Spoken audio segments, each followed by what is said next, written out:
Hey everybody, this is Abby from Realistic Kitchen and Gardens. Today is April 11th, and I thought I would give you an update on all the babies I have inside today. I just uppotted a bunch of stuff yesterday, and some stuff has gone outside, so let's see how everyone's doing. This is the Snapdragon. I have 10 of them. Just uppotted these yesterday.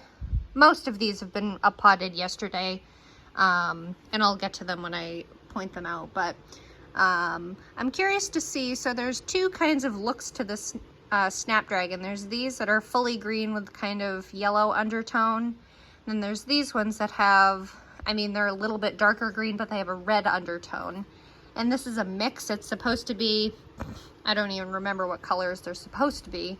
I think it's a mix of 4 colors, but I'm curious to see if the coloration of the plant has, obviously, or the seedling has to do with different, the different colors of their flowers. I'm sure it does, I just don't remember what colors they're supposed to be. Early jalapeno was uppotted a little while ago, slow moving. And then there is, this is really interesting to me. So this is one of the Rio Grande tomatillos, and that's the other one. So tomatillos apparently grow much faster than tomatoes do, and I don't know how I feel about that. I should probably repot that a little bit. It's at a bit of a weird angle in the pot. It's making do though, as we do. Here is the celeriac, which is this one and these two. So this will bulb up to be a big root crop. It will produce stalks too, but it's not grown for the stalks, it's grown for the root. Brilliant celeriac I grew last year, did excellent. I had a bit of trouble getting it to germinate this year, and I have this one little weird teeny one, but it was seeded at the same time as everyone else, so who knows. And then there's the rest of the Utah tall celery. But in the back, I don't know if you can see that one in the corner, the stalks almost look pink, and I wonder if I got a pink celery in my seed packet. That would be fun, because I'd be interested in growing pink celery. I just haven't reached for it. Here are all the tomato seedlings. I uppotted these to the 3-inch square pots. They just fit better in trays. So 6 of each: Coeur de Boue, Hungarian Heart, and the Determinate Roma. I also have Bartelli Cherry, which all of these were seeded at the same time. I think Bartelli is the farthest along. All of these are indeterminate, so they'll just keep growing and putting out flowers and things, except for the Determinate. As a Determinate tomato, it will grow to its full size and then put all of its flowers out and then fruit all at the same time, where Determinates will just keep growing upward, and as they grow upward they'll put flowers out and fruit and just keep going. It's kind of a mess, honestly. It's a way longer growing season, but I wanted to try both the Determinate and indeterminate types. These two are supposed to be absolutely massive tomatoes, so we'll see how it does. And then Full Moon and Vesuvius Thai Chili. I started this last year and it got killed by the frost, so we'll see if I can keep it alive this year. Elegance Lavender I uppotted. Even moving the seedlings around smells like lavender. I'm sure that sounds stupid, but I feel like for some reason I would expect the smell of the plant and the smell of the flower to be different, but no, it's just so fragrant and lovely. Shallots and leeks are still here. I should really start hardening them off and putting them outside. I've decided to put the shallots in between the carrots, if the carrots ever come up, and the leeks will go with the peppers. Both are in the onion family, and both allegedly, in planting in close proximity, will help keep pests away. I haven't done this in the past, growing alliums right near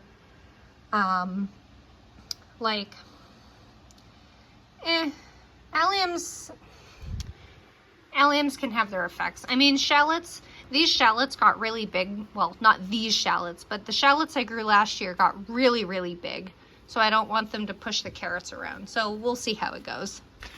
Landis lettuce, I up-potted a little bit a few days ago. I don't think it liked being transplanted. So we'll see how that goes. Long-standing parsley, this was seeded February 29th. It's starting to discolor. I still haven't split it. I really should. Or I should put it in the ground. It's pretty cold tolerant, so I could put it outside. Or I should at least fertilize it. Larkspur, I think I've gotten all I'm going to. They've done pretty well though. Only one didn't really germinate. Landis lettuce, Little Gem lettuce I posted about yesterday. This one is weirdly like albino looking. I don't know how much I like the pelleted lettuce. I know other things that take a long time to germinate, like carrots and parsnips. People really like pelleted, but I don't know if I'd bother with lettuce. The bee balm that I seeded, starting to get big. I don't have that many. I didn't have great germination with it, but what has germinated is doing decently. The green, by the way, is just a surface algae. It just is showing that the soil is damp, which is what you want with seedlings. Thalia dill still has its primordial baby leaves that I don't know the name of. I want to show you this. I finally have cinnamon basil growing. The cinnamon basil has taken ages to germinate, and it makes no sense because all the rest of these are starting to get their first set of true leaves, like that one. I don't know if you can see that, but that is one of the Emerald Towers basil. Basil takes a bit, and I feel like they stay on this cute little 2-leaf stage, and then when they finally get out of it, they'll jump into their adult leaves and will just all of a sudden jump up. Lemon basil, I'm so excited about this one. And the lime basil, I haven't had lime basil, but I had lemon basil last year. It is excellent, so tasty. Orange yellow thyme is growing in their clumps. I've seen people having transplanted this, and I don't know if I want to separate each and every teeny tiny seedling into its own pot. I'm kind of tempted to just up-pot that plug and see what it does, because I feel like I'll just shred them all if I move them individually. All the marigolds are growing nicely. This is the giant variety, both orange and yellow. These will be companions on the side of the garden to try to keep deer out. Marigolds really don't attract pollinators, but they do emit a smell that I don't think animals like. I personally like the smell of marigolds, but teach their own. Buckley red oak leaf lettuce is struggling along. I don't think this plant likes to be started inside. Allegedly, you don't need to start lettuce inside, but I do here where I am because, you know, struggles with the garden. Okra seeded a couple days ago. Haven't seen any action yet. And then I am struggling so bad with getting red bell peppers to germinate. So this is the 6, 7, 8, 9 set. And this is Cal Wonder Bell, which is just the red variety of what these are, which are Gold Cal Wonder, which are yellow peppers. And even then, I haven't had a great time germinating those. Those are struggling too. So I don't know what it is about peppers this year, or bell peppers, but I may have to buy bell pepper plants this year. Black-eyed Susan vine, doing great. Actually, you're starting to get your first set of true leaves. How exciting. Moppet's Rudbeckia, Black-eyed Susan flower, not the vine, just the flower. Getting bigger. I lost just the one. I've been trying to hold back on watering it as much. White sage, doing great. Lupine continuing on. Swiss chard, doing okay. They're a little lanky. I feel like the stem is really tall compared to where the leaves are starting. And I've grown Swiss chard once from seed, and I don't remember it being this gangly. So we'll see how this does. But I have a pretty gold one. And I think that's orange, and I have pink. I don't think there's red in this. Not truly. Cilantro, doing great. Getting there.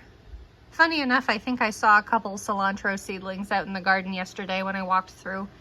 I had tilled up the area where I had originally planted it just to kind of break up because there was a lot of grass growing, and I'm pretty sure this cilantro sprouted. Because why not? Golden Jubilee and his hyssop. This is very interesting to me. So there's this one, which I believe germinated about the same time as that one. And that's Golden Jubilee hyssop too. And same thing, it is the same age as this, but this one is the only one that's growing up. So I don't get it. And then those are sweet banana peppers. I should really pull them out and up pot them. And then here's the rest of the golden Cal Wonder peppers that seeded from the original date on that tag. That tag's right. So it's taking its sweet time. Pixie baby cabbage. And then this is, so there's, sorry, I had to stand up. There's 6, 2 here, and then 4 here. I think that's the broccoli. That's blue ribbon broccoli. And then the pink tag behind it is the clementine cauliflower. There's 6 of that also. These will start getting hardened off probably next week, if not the week after. And then let me take you over quickly through my disaster of a basement. I think it's currently raining, but I'll just show you the last couple. I'm not going outside because I'm pretty sure it's raining. There's my setup of my, that's all the other cabbages. There's Omero, Primero, Varroa. I can't think of what else. There's like five cabbages out there, including the golden Chinese, which is, you can see the yellow leaf. It's not supposed to be yellow, but it is. And then all the peas. Last night was their first night overnight outside, so they're basically mostly hardened off. It's gonna get up to 80 next week, because why not? Why would I want to grow any food in Ohio? So I'll have to cover those. I'll have to cover all the brassicas. But the sweet peas will be companions to all the celery, so I'll plant those out and give them a little thing to climb, because they will climb. They'll get, I think, 2 feet tall, between 2 to 3 feet tall. And they'll just be companions for the celery. So that's about it.